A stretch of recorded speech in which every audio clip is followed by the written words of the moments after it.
एक ऐसा देश जहां पर लोगों को जीन्स पहनने तक की आजादी नहीं है, और वहीं दूसरी तरफ एक ऐसा देश जहां पर 50 लाख से ज्यादा वेंडिंग मशीन लोगों को हर जरूरत की चीज उपलब्ध कराती है। सुनने में ये दोनों ही वाक्य बेहद अजीब और काफी हैरान कर देने वाले लगते हैं, लेकिन ये दोनों ही वाक्य सच है।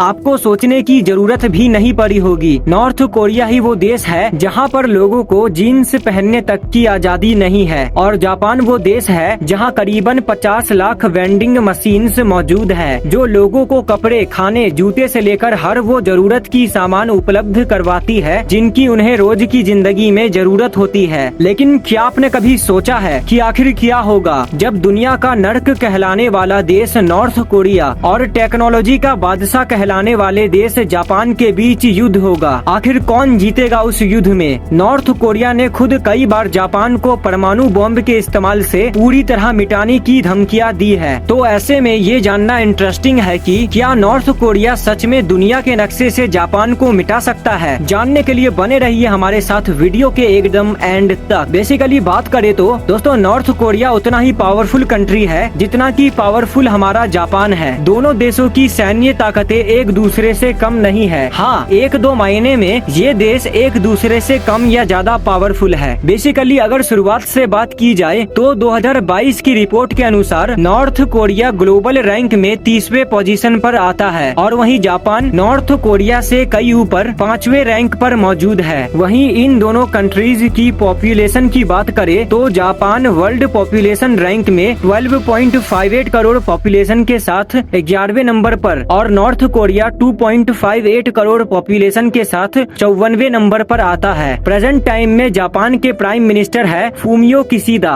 और आपको बता दें कि नॉर्थ कोरिया में प्रधानमंत्री या राष्ट्रपति जैसा कोई चीज नहीं होता। वहाँ पर केवल एक सुप्रीम लीडर है जिसका नाम किम जोंग उन है। दोनों कंट्रीज की मिलिट्री पावर पर बात करने से पहले आपको बताते हैं कि ये दोनों कंट्रीज अपनी आर्मी और डिफेंस पर कितना खर्च करती है। 2022 की रिपोर्ट्स की माने तो नॉर्थ कोरिया का डिफेंस बजट 4.5 बिलियन डॉलर है, और वहीं जापान का 50.4 बिलियन डॉलर है, जो कि नॉर्थ कोरिया के बजट से 10 गुना ज्यादा है। एक तरफ जहां नॉर्थ कोरिया के पास 40 से 45 न्यूक्लियर वेपन्स है, तो वहीं जापान के पास एक भी न्यूक्लियर वेपन नहीं है। दोस्तों, जापान ही वही देश है जिस पे सन 1945 में अमेरिका ने न्यूक्लियर अटैक किया था, जिस कारण आज भी जापान में कुपोषित और डिसेबल्ड बच्चे जन्म लेते हैं। पर उसके बावजूद आज जापान जैसा डेवलप्ड और टेक्नोलॉजी में नंबर 1 कंट्री कोई नहीं है। आपको बता दे, हर देश में दो तरह की मिलिट्री होती है। पहली है हमारी रिजर्व मिलिट्री और दूसरी है एक्टिव मिलिट्री। आइए जानते हैं नॉर्थ कोरिया और जापान में आखिर कितनी मिलिट्री है। एक्टिव मिलिट्री की बात करने से पहले आपको बता दे कि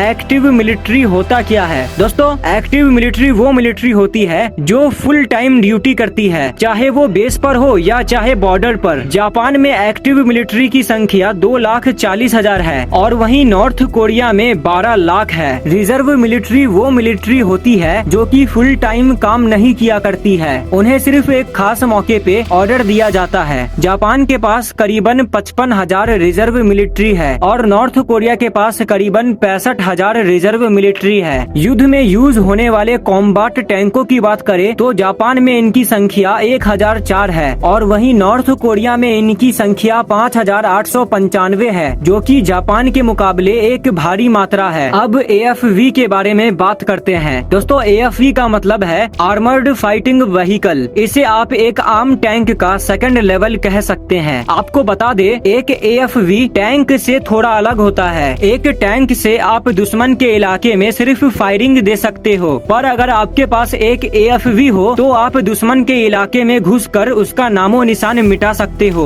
AFV की बात करें तो जापान के पास कुल 5500 AFV मौजूद है, और वहीं नॉर्थ कोरिया के पास 4114 AFV है। कुल 694 तोप जैसे हथियार इस समय जापान की सीमा पर तैनात है, और वहीं नॉर्थ कोरिया के पास 1298 आर्टिलरी यानी कि तोप जैसे हथियार मौजूद है। रॉकेट प्रोजेक्टर्स की संख्या को देखा जाए तो जापान में इसकी मौजूदगी सिर्फ 99 है, और वहीं नॉर्थ कोरिया में इसकी मौजूदगी 1380 है, जो कि जापान के मुकाबले काफी ज्यादा है। एयर फोर्स की सैन्य ताकत की बात करें तो जापान के पास कुल 240 कॉम्बैट एयरक्राफ्ट मौजूद है और नॉर्थ कोरिया के पास इनकी संख्या सिर्फ 572 है। ट्रांसपोर्टिंग एयरक्राफ्ट की बात करें तो जापान के पास कुल 73 ट्रांसपोर्टिंग एयरक्राफ्ट है और साथ ही साथ अभी जापान ने 10 और ट्रांसपोर्टिंग एयरक्राफ्ट का ऑर्डर दे रखा है। वहीं अगर नॉर्थ कोरिया की बात करें तो नॉर्थ कोरिया के पास केवल 4 ही ट्रांसपोर्टिंग एयरक्राफ्ट है। यूएवी की बात करें तो जापान पे इनकी संख्या 0 है और नॉर्थ कोरिया के पास इनकी संख्या 500 प्लस है। जापान के पास नेवल फ्लीट स्ट्रेंथ नाम की 155 जहाज है और वही नॉर्थ कोरिया के पास इसकी संख्या 450 है। एयरक्राफ्ट करियर ही एक ऐसी चीज है जो कि ना ही जापान के पास है और ना ही नॉर्थ कोरिया के पास। हेलीकॉप्टर कैरियर की संख्या को देखा जाए तो जापान के पास 4 है और नॉर्थ कोरिया के पास इनकी संख्या 0 है। डिस्ट्रॉयर्स की गिनती की जाए तो जापान के पास 36 डिस्ट्रॉयर्स और वहीं नॉर्थ कोरिया के पास ये एक भी नहीं है। अगर सीधी सीधी बात की जाए तो उत्तर कोरिया के पास जापान के मुकाबले एक बहुत बड़ा एडवांटेज है और वो है एटम बॉम्ब। नॉर्थ कोरिया का तानाशाह किम जोंग जापान के खिलाफ युद्ध में परमाणु बॉम्ब इस्तेमाल करने से पहले एक बार भी नहीं सोचेगा और वो युद्ध में कुछ ही पलों में पूरे जापान को तहस नहस कर देगा। लेकिन अगर नॉर्थ कोरिया जापान के खिलाफ परमाणु हथियार का इस्तेमाल नहीं करेगा तब भी नॉर्थ कोरिया के वॉर में जीतने के चांसेस ज्यादा है, क्योंकि नॉर्थ कोरिया के पास जापान के कंपैरिजन में मिलिट्री पावर और एयर पावर बहुत ज्यादा है। लेकिन हम तो यही चाहते हैं कि इन देशों के बीच कभी युद्ध हो ही ना। उम्मीद है कि इस वीडियो में दी गई जानकारियाँ आपको पसंद आई होगी। इसी के साथ वीडियो को एंड करते हैं।